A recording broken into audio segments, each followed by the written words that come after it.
নিয়মিত কি খেলে শরীরের উজ্জ্বলতা বাড়ে?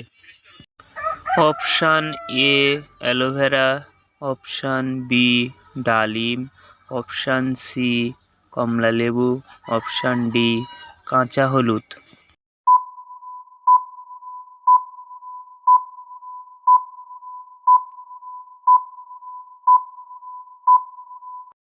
বন্ধুরা, উত্তরটি জানার আগে আপনি যদি এই চ্যানেলের নতুন দর্শক হয়ে থাকেন তাহলে আমার এই ছোট্ট চ্যানেলটিকে লাইক ও সাবস্ক্রাইব করে পাশে থাকবেন।